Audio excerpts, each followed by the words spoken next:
천국의 계단, 마크를 만나다. 로나 펀. 책을 집필하는 일에 진과 1년 넘어 작업하고 있을 때 어느 날 그녀는 출판업자들의 책자인 올해의 저자와 예술가를 가지고 왔습니다. 자신이 관심을 가지고 있는 영국과 아일랜드에 있는 출판사들의 리스트를 보여주며 어디서 책을 출판해야 되는지에 대해 내 생각을 물었습니다. 우리는 탁자에 앉아 있었고 그녀는 리스트를 읽어내려가고 있었는데 랜덤 하우스라는 단어를 읽었을 때 천사들이 알려주었던 것이 떠올랐습니다. 그 출판사예요. 그러나 지는 실망한 듯 했습니다. 모든 사람들이 출판하고 싶어 하는 곳이에요. 세계적으로 가장 큰 출판사 중 하나거든요. 우리가 어떻게 할 수 있죠? 나는 그녀가 랜덤하우스에 있는 사람을 아는 누군가가 있을 수 있다고 말했습니다. 지는 황당한 표정으로 쳐다보며 말했습니다. 도대체 내가 어떻게 그 출판사와 연결된 사람을 만날 수 있다는 거지요? 그녀에게 걱정하지 말고 믿음을 가지고 항상 귀를 기울여서 중요한 정보를 흘려보내지 말라고 알려주었습니다. 한두 달이 흘렀을 때 저녁 늦게 진으로부터 신나는 소식을 들었습니다. 그렇게 되었어요. 그녀는 이탈리아에서 온 친구 피터와 저녁을 먹기 위해 더블린에 있는 레스토랑에서 만났는데 다양한 사람들이 그 자리에 합류했습니다. 얘기는 책과 출판에 대해 흘러갔고 피터가 자신이 알고 있는 런던에 위치하고 있던 문학사에 대해 언급했던 것입니다. 지는 모든 사소한 이야기를 흘려듣지 말라는 나의 이야기를 기억했고 피터에게 문학사가 천사에 대한 이야기에 관심이 있을지 물어봤습니다. 그의 대답은 아니, 그런데 랜덤하우스에 있는 내 친구 마크는 너무 좋아할걸. 지는 나와의 통화에서 아주 흥분하고 있었습니다. 그녀는 그 일이 실제로 일어난 것에 대해 믿을 수 없다는 듯이 말했습니다. 피터가 다음날 마크에게 이메일을 보내기로 약속했다고 말했습니다. 전화를 끊은 후 나는 기쁨에 펄쩍 뛰었습니다. 신과 천사들에게 감사했고 피터의 수호천사에게 피터가 메일을 보내는 것을 잊지 않도록 마크의 수호천사에게는 그가 그 메일 내용에 마음을 열고 받아들일 수 있게 도와달라고 기도했습니다. 피터는 약속을 지켰고 다음날 마크에게 연락했습니다. 그는 명백히 자신의 수호천사에게 귀를 기울이고 있었던 것입니다. 그것은 시작이었으며 여전히 갈 길은 멀었습니다. 사실상 2005년에 진이 마크를 처음 만난 이후로 출판까지는 3년이 더 걸렸습니다. 천사들은 시간이 얼마나 걸릴지에 대해서는 한 번도 알려준 적이 없습니다. 만약 진과 내가 얼마나 오랜 시간이 걸리고 얼마나 더 많은 노력들을 해야 한다는 걸 미리 알았더라면 절망했을 것입니다. 어쨌든 진은 그때 마크에게 연락했고 우리가 준비한 자료들을 보내주었습니다. 그는 흥미를 보였으며 우리는 첫 번째 시작 단계로 만나기로 했습니다. 그 만남까지 석 달이 걸렸지만 결국은 성사되었습니다. 마침내 런던에서 만나기로 한 날이 되었고 나는 더블린에서 진과 호텔에서 하룻밤을 보낸 뒤 택시를 타고 공항으로 갔습니다. 진과 더블린 공항의 문을 통과해서 들어갈 때 한 무리의 천사들이 나에게 잘 되길 바란다는 뜻을 보냈습니다. 그들로 인해 나는 웃었고 마크를 만나는 데 대한 불안감이 사라졌습니다. 공항은 혼잡했고 익숙하지 않은 곳이었기 때문에 나는 진이 함께 있어주어 무척 안심이 되었습니다. 우리는 수속 절차를 밟고 보안대를 통과한 뒤 커피를 마셨습니다. 진의 수호천사의 빛이 드러났고 다른 천사들도 그녀 주위에서 보였습니다. 그들이 그녀가 평정을 유지할 수 있도록 해준다는 것을 알았습니다.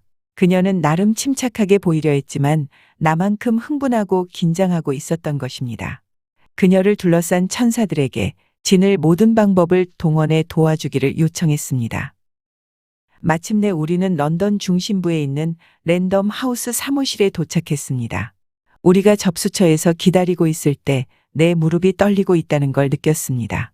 그러면서 읽지도 않는 잡지를 들고 페이지를 넘기고 있었습니다. 계속 천사들의 손이 내 어깨에 닿는 것을 느끼면서 그들이 내 귀에 일이 잘 될 거라고 속삭이는 소리가 들렸습니다. 한 남자가 로비로 걸어 들어왔고 즉시 그가 마크라는 걸 알았습니다. 그의 수호천사의 빛이 우아한 자세로 그를 향해 숙이고 있었고 3명의 다른 천사들이 그의 주위에 있었습니다. 그는 수줍어하는 듯하나 아주 정중했으며 조용히 얘기할 수 있는 장소로 구내식당으로 안내했습니다.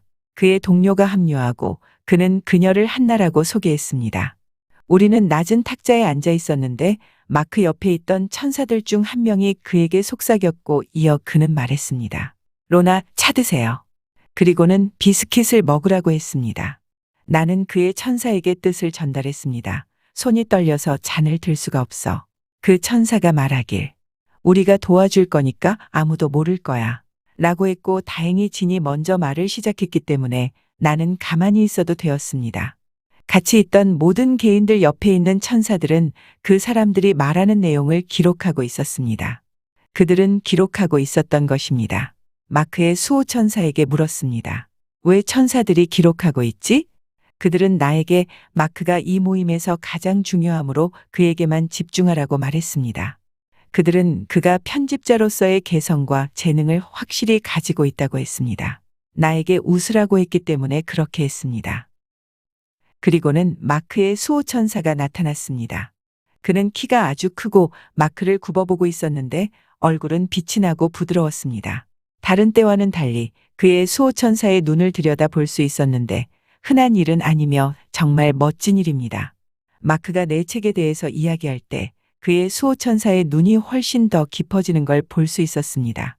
그러나 수많은 다양한 종류의 베스트셀러들을 편집해온 그가 다른 책에 대해 이야기할 때는 그 깊이는 엷어졌습니다.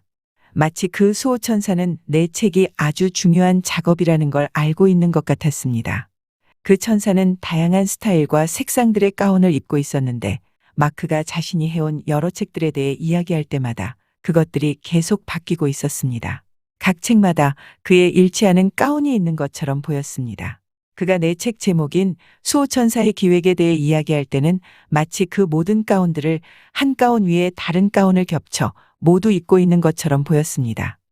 우리는 나의 삶에 대해 그리고 신과 천사들이 준 지혜를 널리 퍼뜨리도록 내가 받은 요청에 대해 이야기했습니다. 신과 천사들이 내가 세계적인 베스트셀러 책을 쓰게 될 거라고 알려주었다 말했습니다. 만약 마크가 그에 대해 의심을 품었다면 아마도 자신의 의도를 아주 잘 숨겼을 것 같지만 대화를 나누는 내내 그의 수호천사가 그를 굽어보며 확신을 주고 있다는 걸 알았습니다. 진과 내가 보낸 내용의 큰 틀은 천사들의 지혜를 알려준 자신과 수호천사와의 연결, 수호천사에 대한 일반적인 정보, 죽음과 여러 다른 주제들에 대한 것이었습니다. 마크는 그것이 흥미롭기는 하지만 아주 탁월하지는 않다고 말했습니다. 오히려 그가 관심 있어 하고 출판하고 싶어 하는 내용은 나의 삶에 대한 이야기였습니다. 그 만남은 1시간 동안 이어졌고 우리는 수정한 기획을 가지고 다시 만나기로 약속했습니다. 우리가 랜덤하우스의 문을 나설 때 천사들이 알려주길 마크와 한나가 내가 정말 실제하는 사람인지 궁금해하며 바라보고 있다고 알려주었습니다. 나는 너무나도 지쳤지만 행복했습니다. 우리는 예정대로 나아가고 있었고 비록 마크는 자신이 정말 원하는 책을 출판하고 그 책이 베스트셀러가 될 거라는 걸 몰랐지만 나는 알았습니다. 천사들도 처음부터 이 책은 나의 삶에 대한 이야기가 될 거라고 알려주었습니다. 내가 이에 대해 진과의 초기의 작업에서 언급했지만 진은 회의적이라 그녀가 제안한 기획대로 나아갔었습니다. 근처의 카페에서 점심을 하며 모임에 대한 이야기를 할 때 이에 대해 진에게 상기시켜 주었습니다. 항상 올바른 방향으로만 나아가는 사람은 있을 수 없어요. 진은 시큰둥하게 답했습니다. 그녀가 나에게 잠시 불만을 품었다는 건 알았지만 우리는 마크가 원하는 대로 기획하는 데에 완전히 동의하고 다시 몰입했습니다. 마크와 처음 만난 이후 아주 친절한 친구가 노트북을 선물해 주었는데 음성 녹음 기능이 있어 내가 그냥 말만 하면 되게끔 되어 있었습니다. 아주 많은 훈련과 연습을 통해 그 컴퓨터가 내 목소리를 인식하게 만들 수 있었습니다. 그 일이 쉽지 않았던 이유가 사람의 목소리는 계속 바뀌기 때문이었습니다. 그러나 그 일은 진이 모든 걸 녹음하고 타이핑을 쳐야 했던 일보다는 확실히 더 쉽고 빨랐습니다. 이따금씩 이 노트북은 내 목소리를 잘못 들었고 그때마다 천사들에게 도움을 요청했습니다. 나는 천사들에게 기술을 증진시켜 컴퓨터가 내 목소리를 항상 인식하게끔 해달라고 했으나 아마도 그 일은 거의 기적에 가까운 일이었던 것 같았습니다. 진실은 내가 많은 단어들을 정확히 발음하지 못했으니 기술을 탓할 수는 없는 것입니다. 천사들은 웃으면서 나를 보고 불평하지 말라고 했습니다. 작업하고 있을 때 헛간을 가득 채우고 있던 천사들은 내가 휴식이 필요하다고 말리곤 했고 나는 좀 더 해야 한다고 저리 가라고 말하곤 했습니다. 그런다고 사라지지 않았지만요. 그들은 컴퓨터 화면에 나타나서는 얼굴을 찌푸리거나 머리카락을 잡아당기거나 의자를 움직여서 내가 집중하지 못하게 만들곤 했습니다.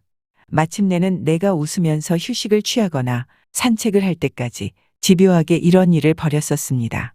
어떤 날은 아예 집필하지 말라고 하기도 했습니다. 신과 천사들은 내가 다른 일을 하기를 바랬기 때문입니다.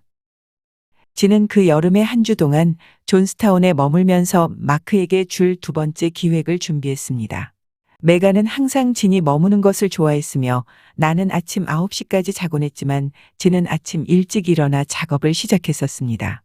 헛간으로 들어가 문을 열면 진은 열심히 타이핑하고 편집하고 있었으며 항상 수많은 천사들이 그녀 옆에 함께 있었습니다.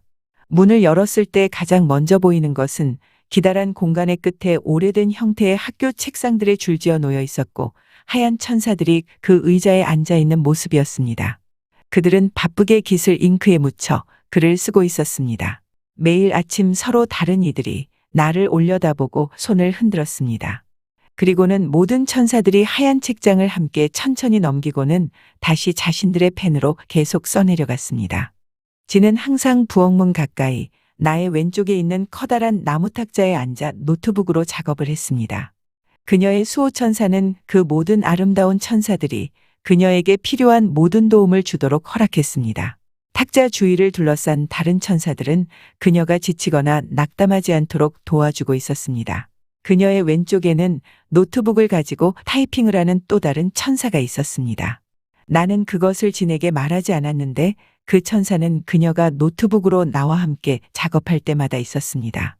그녀의 수호천사의 빛 아래에서 작업이 가능한 부드럽게 진행되게 하기 위해 최선을 다하는 그 모든 천사들을 보며 미소 지을 수밖에 없었습니다. 마크를 처음 만나고 9개월이 흐른 뒤 2006년 3월 마침내 그는 출판 결정을 위한 만남을 받아들였습니다. 나는 열심히 기도했습니다.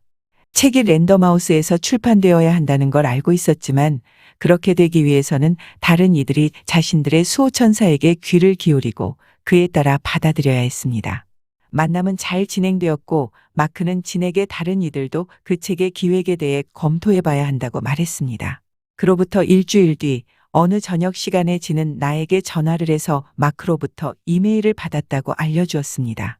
우리는 책을 출판하기 위한 공식적인 오퍼를 했고 나는 너무나도 흥분했습니다. 마침내 이루어진 것입니다. 천사들이 20년도 더 된 오래 전부터 요청했던 책이 마침내 출간될 예정이었습니다.